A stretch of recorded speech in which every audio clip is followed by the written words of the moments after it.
Hello, my friends. Welcome to the Jewelry Channel, where I unbox my favorite pretties.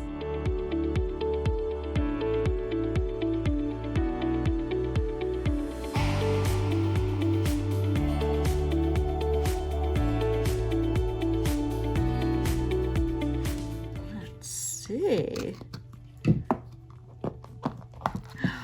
Ooh, getting closer. Still fighting with packaging, though. Let's see what's inside.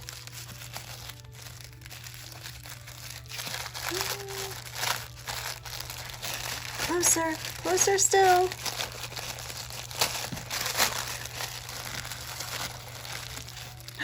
Oh, and that was worth it. Just look at that color. Gorgeous. We've got an amethyst, I'm sure you've guessed by now. A brilliant amethyst indeed. Look at that checkerboard top. Oh, wow, I hope that's showing. That is really brilliant. Oh, I have a lot to say about this ring. Okay, these prongs are very cool. Who would expect this many prongs? But I do see why, because not only is it the checkerboard cut top, but it looks like it wants to be a square, but the squares are rounded off, which is why I think it was set in this fashion. Very pretty indeed. Really great detail. So look, we've got, are those diamonds? Yes, they are. There's a diamond there and another diamond at the side. Okay, I can't talk enough about this gorgeous amethyst. There is some really great color saturation there. And if I may, I'd love to talk about amethyst a little bit. First of all, a lot of you may know it is the birthstone for February. Oh, it's just lovely.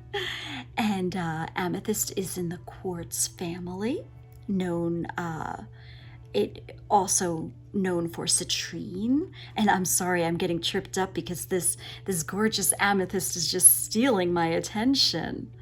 Oh, it is quite lovely indeed. But back to amethyst. The best specimens have been found in a tiny little country known as Uruguay. The other place that it's found is in southern Brazil as well, which borders Uruguay. So that region is just known for their fantastic amethyst. Oh, just imagine, you're in your backyard, you come across a pretty large rock that almost sounds hollow. You crack it open to find this baby.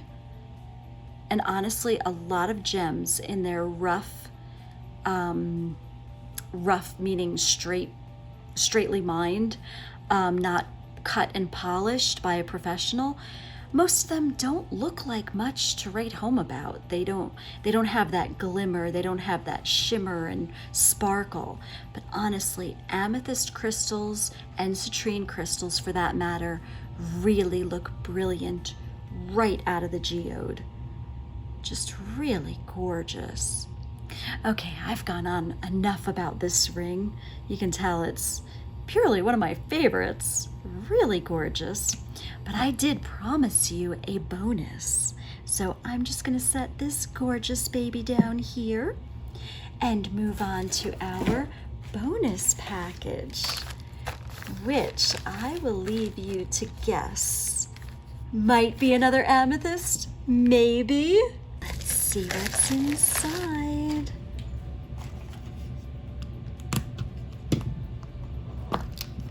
Could it be an amethyst?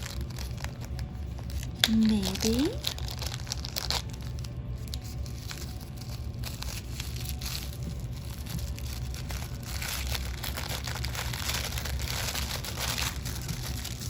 Reveal. And it is not just one amethyst, but Count with me, my friends. 1, 2, 3, 4, 5, 6, 7, 8, 9. And it is quite lovely. Oh, that is brilliant. Oh, wow. So this one we have set in 14 karat yellow instead of our white gold friend here. I have to say, I hate to compare my pretties, but in this case, I think it's warranted. You can see the real color saturation in our checkerboard that's been set in white gold versus there's a bit of a translucent look to our amethyst, the main stone at least, that's set in our yellow gold. I feel like there's a hint that it wants to be an ametrine, which I really wish I was wearing it. I have a gorgeous ametrine ring. And what happens with an ametrine stone, you'll see one side is truly amethyst, and it gradually gets paler until it takes on a yellow hue and becomes more like a citrine. So since I mentioned amethyst and citrine are in the quartz family, it's the inclusions that give it the color. So on the amethyst side, you've got inclusions that turn it that gorgeous purple, whereas citrine, you'll see inclusions that are turning it into that yellow hue. Quite lovely indeed. I don't know if I've got a favorite, but I am kind of leaning toward the checkerboard cut. I think maybe because the color saturation, and I mean, how often do you see the checkerboard cut? So, sorry for going on, my friends, but I do love my pretties. Thanks again for joining me, and please be on the lookout for future episodes, because I plan to do more shopping.